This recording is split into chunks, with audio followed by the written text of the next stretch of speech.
Déjà, comme première qualité, on a la discipline. Oui, parce que Yvan a un peu parlé de ça. En fait, lui, il a fait comme un condensé. Hein. Comme première qualité, on a la discipline. Et pour parler de la discipline, il s'agit d'avoir un emploi de temps de prière, des heures particulières, un lieu particulier de prière. C'est important. On a parlé également de la diligence. Donc, ne pas intercéder avec négligence, être méticuleux, donc faire attention aux détails. Pendant qu'on intercède. On a parlé également de la détermination. Si je peux ajouter quelque chose à la diligence, ça dit qu'il travaille dur hein, dans la prière, dans l'intercession, il est méticuleux.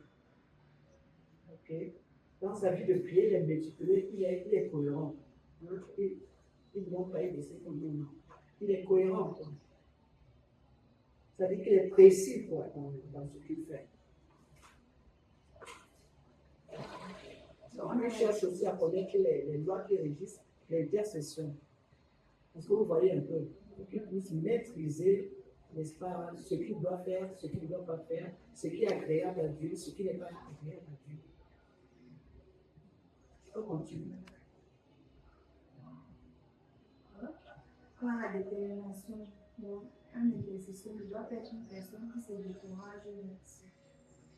Parce que la campagne, c'est une situation qui peut prendre une personne endurante. On a également une vie de consécration, donc une vie qui plaît à Dieu, à donner à Dieu.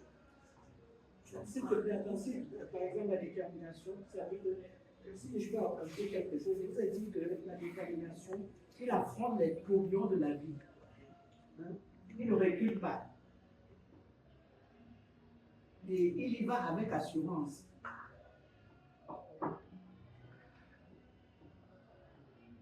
Pourquoi? Parce que c'est que Dieu est avec lui. C'est ça, non? Psaume 91, 15. Qu'est-ce que ça dit que quelqu'un dise? Psaume 91, 15. Vous avez la détermination. Quelqu'un peut lire? Vous n'avez pas votre Bible? 11, 15.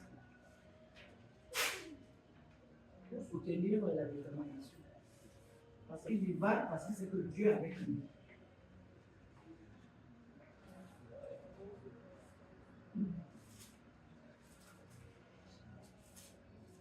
Sauf 91, 15.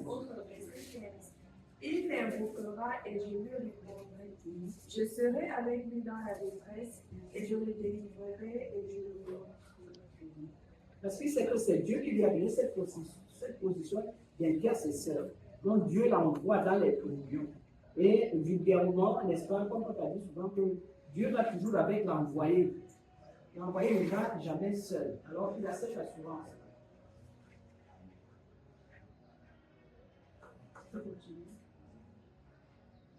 On a également un cœur de roi. Une autre qualité de l'intercesseur, c'est ne pas être une personne partagée que droit envers Dieu. Ça se réfère à la consécration. Hein? Donc voilà ce que je peux citer comme qualité. Et le modèle que l'on peut citer, c'est Daniel 1:8. Quelqu'un peut lire Daniel 1:8 dans la consécration.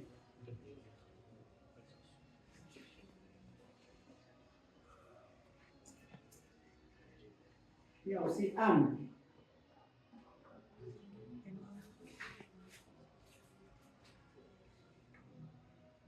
Daniel chapitre 1 au verset 8, il est écrit.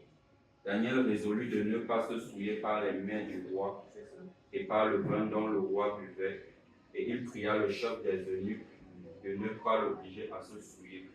C'est le résultat de la consécration.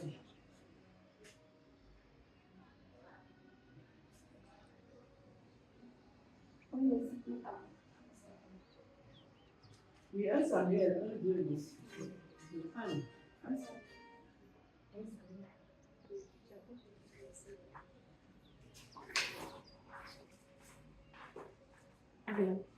papa qui te cherche déjà, tu peux te réveiller après.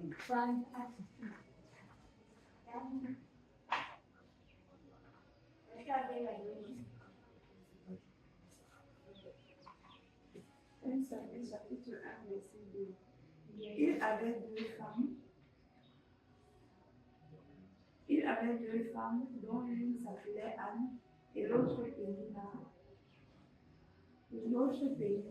Pénina avait des enfants, mais Anne n'en avait pas.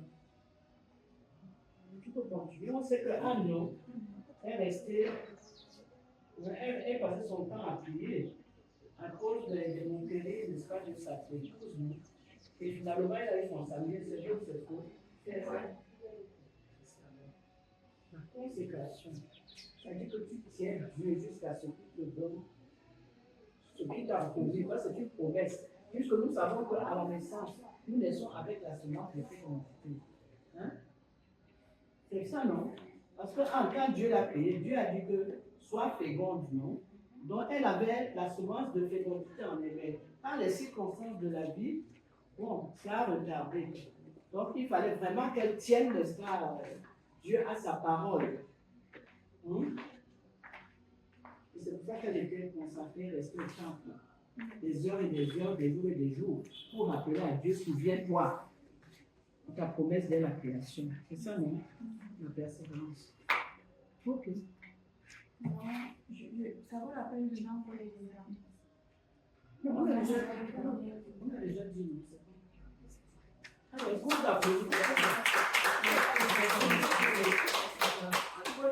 Non, elle va ajouter quelque chose. Je ne vais pas poser la question. Maman, moi je voudrais parler de quelque chose qui est.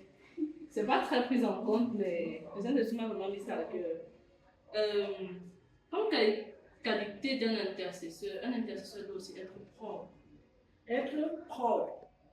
Oui, parce que dans le livre de Exode, il y a ce verset biblique là qui dit le sacrifice que les gens que Moïse avait alloué pour faire un sacrifice à l'Éternel fit monter un parfum de bonne odeur au niveau de l'Éternel, si je dis ça comme ça. Et maintenant, le Seigneur a dit à Moïse, quoi qu'il en soit, même si je punis le peuple ou que je ne les punis pas, ils vont toujours faire le mal. Mais à cause de ce sacrifice-là, je ne vais plus vous punir. C'est pour dire quoi? Un intercesseur, il ne va pas, comme Tata Désirée a parlé tout à l'heure, elle a parlé d'un lieu de prière. Ton lieu de prière ne doit pas être sale aussi. Parce que tu ne peux pas inviter le Saint-Esprit quelque part où ce n'est pas propre. Le Saint-Esprit aime aussi la propreté. Donc tu ne vas pas inviter le Saint-Esprit tous les soirs dans un lieu qui n'est pas rangé. Je suis d'accord avec toi. Je ne suis pas sûre que le Saint-Esprit... Non, tout ce que tu dis, c'est bon.